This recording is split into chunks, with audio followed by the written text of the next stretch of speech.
Think about it. Think about it.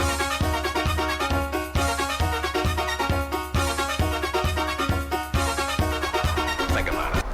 And welcome back to High School Basketball Weekly. Tim Maury alongside of Rick Bull. And Rick, it's hard to believe we're virtually at the halfway point of this high school basketball season. It goes by too darn fast. You know, with the holidays, it just comes upon you really quickly. As I mentioned last week, during the holidays, there were times when teams didn't play or played maybe one game, but we certainly have a lot of action over this past week. Some teams played 2 games, some teams played 3 games, and we're going to report on all of them tonight on High School Basketball Weekly.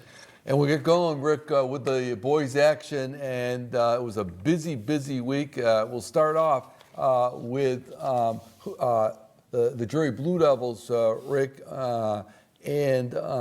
you know, they had a tough game up at Pioneer. They went 1-1 for the week, and they stand now at 7-3 overall, 4-2 in their league. I think if you ask Coach Reset, we're going to talk about the first 10 games. If you go 7-3, how happy will you be? And I think he'd be pretty darn happy. They went to Pioneer Valley, which I talked about last week, Tim, and we both agree what a strong, strong team Coach Thayer has over there. Yes, absolutely. They were in the Final Four of the state D5 last year, and they have 3 incredibly good scores, high scores, and they took the Devils down 76-45.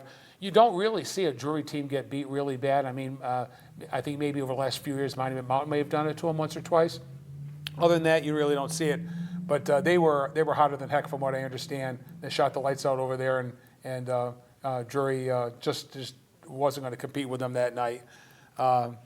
In that ball game, Pioneer scored Drury 23-4 in the fourth quarter to pull away. Jorge Bond did lead the way for Drury with 14.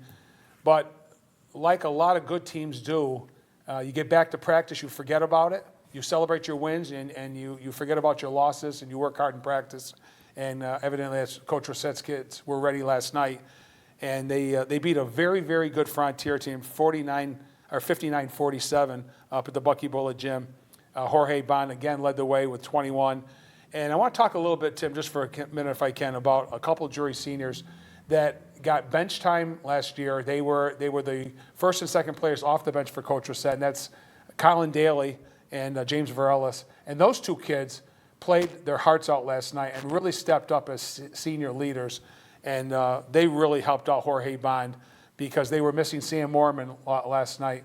And hopefully Sam will be back for the next ball game. But Varelis scored 12. He hit some really, really big shots, some nice drive to the basket and some threes. And Colin Daly scored 7 points in the first quarter. And they scored, he may have scored Drury's first 7 points.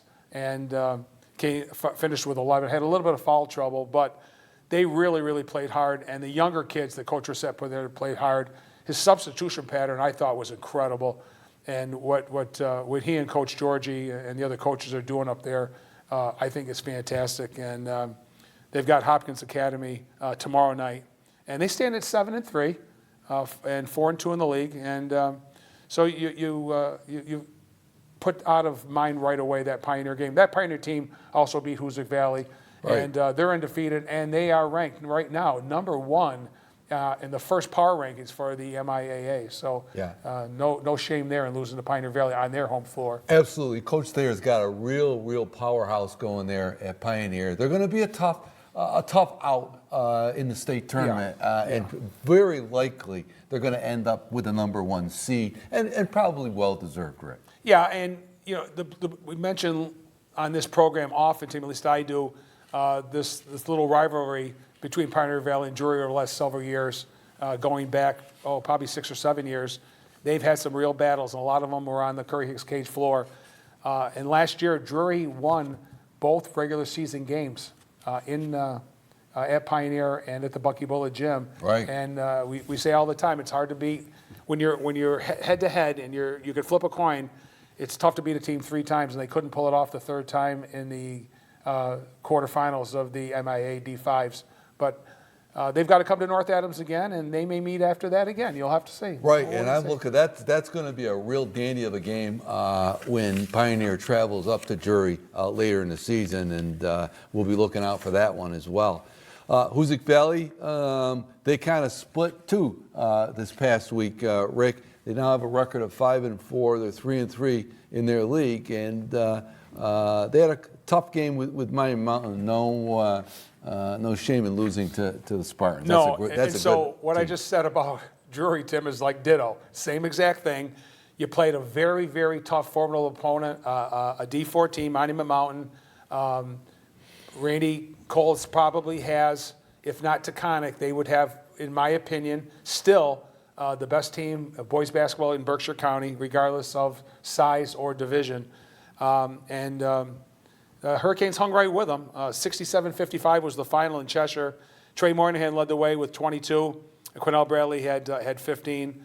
And they didn't do too bad. I mean, they only trailed 15-11 after one, 34-22, and spread out a little bit to 14 at 52-38 after three quarters. Manny Brown, no surprise, led the way for Monument Mountain with 21. Griffin McElroy had 16. Dan Kaludi had 11. But like I said, good coaches and good teams forget about that loss. They get back to practice, and then they went down and defeated Bay State Academy 60-34. In that ball game, Aiden Wicks led the way with 15. Moynihan had 12. Bradley had 10. So those are the three scores. We've talked about it from the preseason through now, who I thought and you thought were Coach Robinson's top three scores. That's good. You don't know what order sometimes, but they're the kids that produce the most in the scoring column for the Hurricanes. And they've got a big tournament coming up this weekend on the 18th and 19th, Saturday and Sunday. They're going to be at the SciTech Invitational. Right, and that's they put some tough competition. That's down in Springfield. They were invited to play. It's part of the Hoop Hall Classic. The games, those high school teams, regional high school teams will play at SciTech. Mount Greylock, Rick, still haven't been able to get off the mark here. They haven't won a game yet. They're competing hard and continuing to develop as the season goes along. Yeah, they lost all three games, but they're hanging right in there and they're fighting hard. They lost to Smith Academy. This was a league game, 55-35. Nolan Barnes had 19 and Cole Creighton 11 for the Mounties. And then a game that we talked about last week, who was going to get their first win, McCann or Mount Greylock? Right. Hornets went over to Williamstown and knocked off the Mounties 40-25. In that game, Barnes also led the way with 10, and then they lost to Athol. But I guess at some point I'm going to have to stop talking about it, but it's a very, very young, experienced team. Right. There's no, except for Barnes with a little bit of experience he got last year as a ninth grader, there's really no names there with the transfer, of course, of their leading scorer last year to PHS. So, Tommy Verdell is just going to have to be patient with the kids, and the kids are going to have to believe in his program and let it play its role. And hopefully they'll pick up a win here soon, or at least show that they can play some close ball games, which they already have this year. Sure. And under the title of what a difference a week makes, Rick, the McCann Tech Hornets, last time we reported, they hadn't won a game yet this season, but boy, how things changed this past week for the Hornets. Yeah, they went. I believe they went 3-1. Tim, they picked up their first win by beating Libertas Academy 60-54. Kyle Rougeau had 14, and Jack Dolan had 13. Zach Howland 11. They lost to Westfield Tech 66-40. Dolan had 11, and Eric Rougeau had 10. Defeated Mount Greylock, as I said, 40-25. Eric Rougeau again with 15 lead the Hornets. McCann pulled away a score in the Mounties, 20-8 in the second half. And most recent game, they defeated Pioneer Valley Christian 67-40. Eric Rougeau with 19, Zach Howland 15, Jack Dolan had 13. And we'll be reporting on the game that they're playing on Friday the 17th against Pioneer Valley Chinese Immersion. And it could have been a toss-up this week for Player of the Week. Right. Could have picked a Drury kid, could have picked a Hoosick Valley kid, but and we could have picked Eric Rougeau, who definitely is worthy of it. But I wanted to talk a little bit about who we're giving it to. It's senior Jack Dolan this week, Tim. Well, right. And I talked to Coach Bullitt before the season, and he said Jack Dolan, as a senior, did not get a lot of playing time last year, but he's going to get some playing time this year, and he's starting to step it up now. And he had the most consistent week. Not that Eric Rougeau had a great week. Kyle Rougeau had a great week. Zach Howland has good games every game. Right. But I just wanted to give some accolades to a young man that stuck it out in Coach Bullitt's program, waited his turn, and is producing for the team. And had an excellent week. Congratulations to Jack Dolan, senior at McCann. Absolutely. Congratulations to Jack Dolan. You see up there on the screen the consistency he had over this past week, scoring in double figures in 3 consecutive games for Coach Bullitt and McCann. And this is what high school basketball is all about, Rick, when young men or women get involved in a program. They develop over time. They may not get a lot of playing time in the early part of their career, but they stick it out, and the rewards are at the end of the tunnel, so to speak. And congratulations to Jack Dolan. Absolutely. And it pretty much what I was talked about a few minutes ago, Tim, when I was talking about the jury seniors and Varelis and Daly. The playing time, it was just like what Jack Dolan had last year.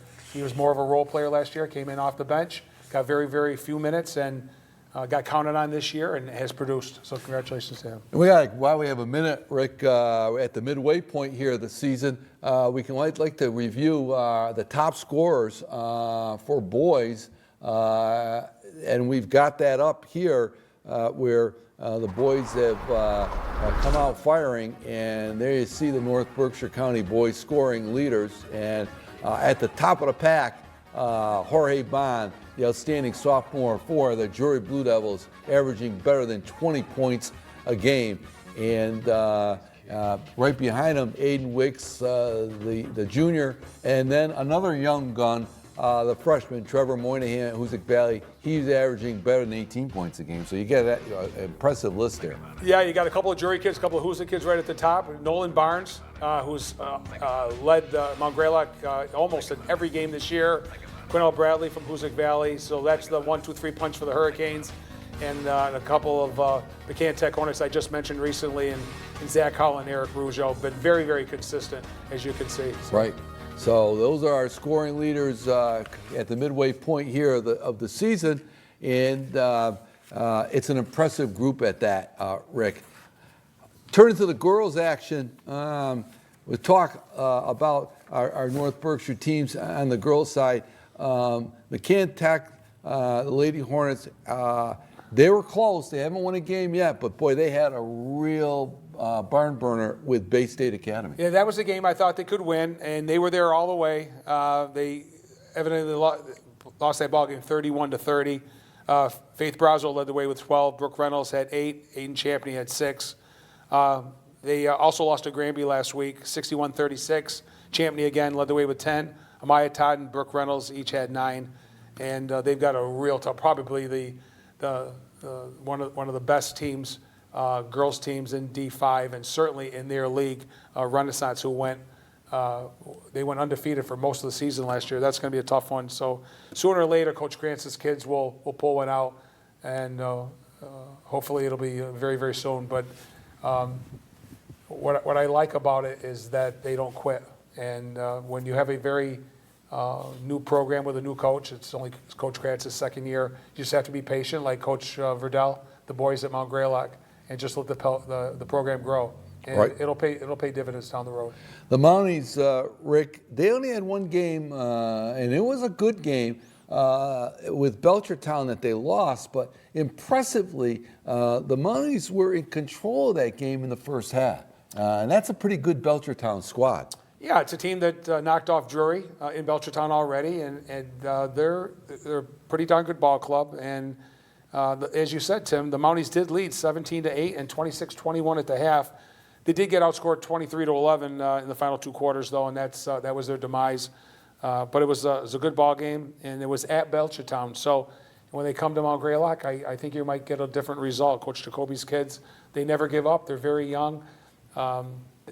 I don't know if the girls understand how lucky they're to have Coach Jacoby over there. He's such a good teacher, and he's such a good coach. He gets the best out of his kids. And he's also pretty young. He's got a couple of seniors, but overall, He's pretty young. Tanley Drake did lead the way in that Belchertown game with 20, and she's just been incredible. She's been their leading scorer for the last 2 seasons. Right. The Drury Blue Devils, again, faced off against Agawam, a team that they lost to earlier in the year, and they just never got off the block, so to speak. They got kind of jumped right out of the gate against a very solid Agawam team. Agawam's a very, very good team. I think Agawam, coming into the season, was predicted to win that league. They are a D3 school. They have a very, very good program, and they were Drury's first opponent to open up the season, Tim, up at the Buckyball Gym, and Drury jumped out to almost a double-digit lead Right. At halftime. I think they were up by 9, and it just struggled in the second half. Started out in the third quarter very slowly, and Agawam just chipped away and stayed very patient. And they did the same thing to Drury down in Agawam. They got off to the good start, but they were able to hold on. And in that ball game, Nora Wood and Jacinta Felix led the way with 9, and Lily Moranti had 7. But you're down 16-5 after 1, and you're on the road. That's a tough task because it's a very good team. So Yeah, but they impressively, Rick, came back against Monument Mountain, and they were down 3 starters. They won that game 42-27. But very impressed with the effort of the Lady Blue Devils in their game against Monument Mountain. yeah, they did rebound nicely, 42-27 in Great Barrington, and Coach Downey was quoted saying he knew it wasn't going to be like the first game when Drury absolutely had their way with the Spartans up in North Adams. He knew he was shorthanded. He was going to be missing his top scorer, and Jacinta Felix. He was going to be missing Delaney Hayden and also Megan McGrath. And so Hannah Lacasse, a senior who did not play last year and came back for her senior year, really stepped it up. She led the way for the Lady Devils with 13. Ninth grader Addison Shepard had 7. All 9 players that Coach Downey put in that game all contributed and scored in the ball game. And I just want to let you know, too, and I don't know very much about it, but Coach Downey was really, really high on Hannah Lacasse and also junior Megan McGrath this year. Megan's a very, very good athlete. She just hasn't been able to play the first couple of seasons because of injuries. And whatever injury she has sustained over the last couple of years is just not allowing her to play full throttle. And so she won't be participating, from what I understand, the rest of the season for Coach Downey. And that's going to be a huge loss because she's a good athlete. Her sister was an outstanding athlete at Drury, Kayla, and she was really coming on, and she was becoming a leader on the team and a great defender and was scoring. And she certainly will be missed. But it's just going to make Coach Downey's program, I think, a little bit better with the youth that he's playing. And I think they're going to be fine. And right now, Drury's doing okay. I mean, they're 5-3, 4-3 in the league, and the MIA thinks that they're doing pretty well also because they've got them ranked pretty high so far after the first power rankings. Right, I believe they've got them ranked in the number 2 spot, and right behind Drury, arch rival Hoosick Valley. I think they're in the 3 spot. In Division 5, and they had a tough week. They played some tough competition over this past week, Rick, losing to both Pittsfield and South Hadley. No shame there with those 2 Division 4 powers, that's for sure. Right, and we had here at NBCTC, we had the Pittsfield at Hoosick game on our schedule, but it unfortunately got postponed. Right. And then due to scheduling issues, we couldn't do that ball game. And Pittsfield always comes to Cheshire ready to take on the Hurricanes, gives them a battle. And they won this ball game in Cheshire 63-46. And Hurricanes were only trailing 33-32, Tim, at the half. Right. And just couldn't finish it in the second half. It's all about consistency sometimes. Emma Meswar and Reagan Shea led the way with 12 each. But like a lot of teams we've talked about already, after a loss, they rebounded and defeated Taconic 58-44. Ashton LaSure had 20, Reagan Shea 12, and Sophie Wilson had 9. Right. And then, of course, they went down and played the South Hadley Tigers. which was the team that you and I thought would most likely win that league if it wasn't Right. the Hurricanes this year. We said it was going to be South Hadley, Hoosick Valley, and Wacona, Right. and it probably will be 1, 2, 3, one way or another. But at that night, at least on their floor, the Tigers were able to take care of the Hurricanes, 73-48, and Ashley LaSure had another good ball game in the loss at 21. Genevieve Leguesse had 12, and no surprise, the Dean sisters, Kara and Caitlin, led the way for South Hadley with 11 apiece, and Kate Phillips and Olivia Athas each added a 10. So when you have 4 players in double figures, that's a Right. recipe for a victory. South Hadley is a favorite in the state tournament in Division IV. They went to the finals last year, and they have basically that team back intact. Right. So they're going to be favored to win Division IV. So they are a very, very good high school team. But for her efforts over this past week, the senior from Hoosick Valley, Ashlyn LaSure, again, our Player of the Week from Hoosick Valley. And there's not a lot more you can say about the wonderful play of this senior guard for Hoosick Valley. No, she and Emma Merzel were going to be the leaders this year as seniors, and they certainly haven't disappointed Coach Frederick. They've played their roles very well the last few seasons, and Ashley had a couple of great games there, as you see, and she's getting very close to a milestone at the 1,000-point score. Right, unofficially, you got her at about 46 points left to go. It's well over 950 points for Ashlyn LaSure in her career, so it's pretty assured that she's going to crack that 1,000-point barrier. And while we're talking about points, let's take a look at the top scorers in Northern Berkshire's girls action. And there she is, Ashlyn, right at the top of the heap there, the senior, averaging a little better than 15 points a game. But you look right behind and you see some familiar names that we've talked about the course of the season, right? Yeah, Tanley Drake, the youngster over at Mount Greylock, 13.4. I've been leading Coach Jacoby's squad all year. Jacinta Felix, she's been there for the last 3 seasons. Emma Meswar, so no surprises there. Maddie Powell, doing a great job at Greylock, and Reagan Shea, she's been Coach Frederick's number 3 scorer, averaging almost double figures, both those young ladies. And of course, we'll continue to follow that as season goes along. And Rick, we want to inform our viewers that next week's game, our game of the week next week, it's going to be a dandy, I think, up at Hoosick Valley. It'll be a live broadcast right here on channel 1302, and there it is.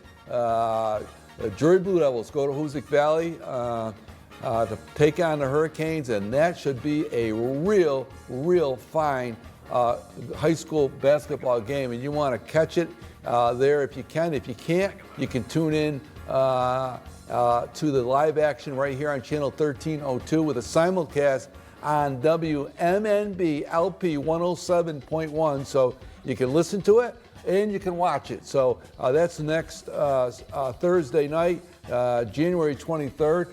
We're going to be on the air, Rick, with a special edition of High School Basketball Weekly at 6:30. So we're actually going to come on the air at 6:30 next Thursday night. And of course, one of the highlights of that, High School Basketball Weekly, we're going to have Coach John Franzoni with us.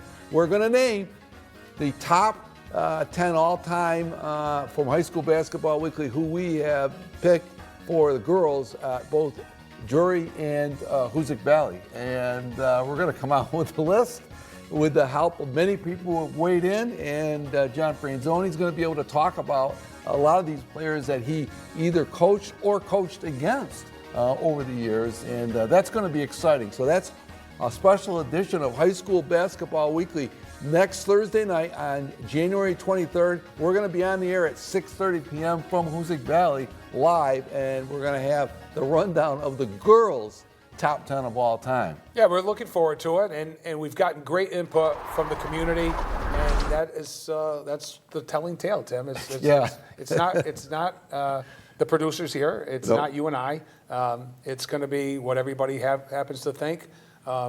Girls basketball is going to be a little bit easier than the boys, because they really kick things off in the 70s, where the boys, you go way back. But it's going to be a lot of fun.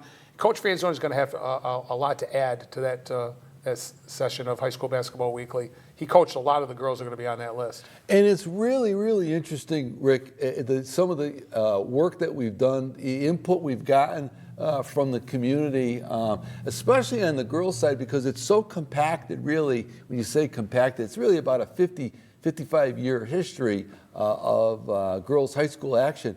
And there's almost two, there's two eras of girls' basketball. Of course, when girls basketball started in the 70s, they used what I'll say is the larger basketball, right. The basketball used by men and boys, and they used that ball for a long time until the mid-'80s when they switched over to the smaller ball. And there was some controversy and some discussion about that, but it's made the girls' game a wonderful, wonderful game. We've had so much fun covering the games over the years. Yeah, and we get excited about the girls just as much as we do about the boys, and it's going to be a lot of fun. And we were able to cover a lot of those games over the last.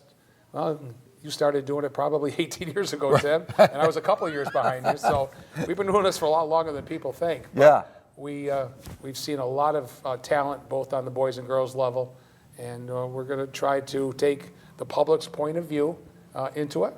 So thank everybody for letting us know what you think about the top 10 girls of all time at both Drury High School and Adams or Hoosick Valley. Yeah, and again, we're gonna announce those teams live on air next Thursday night on channel 1302 right here, starting at 6:30. That's going to be before the Drury Hoosick Valley girls game, which we're going to be covering live.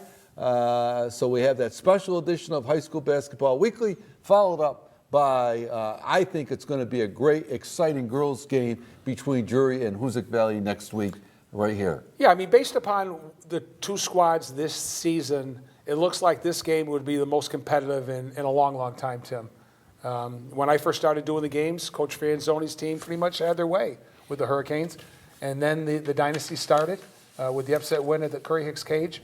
And they have been dominant, not just in Berkshire County or in Western Mass, but in the state of Massachusetts since.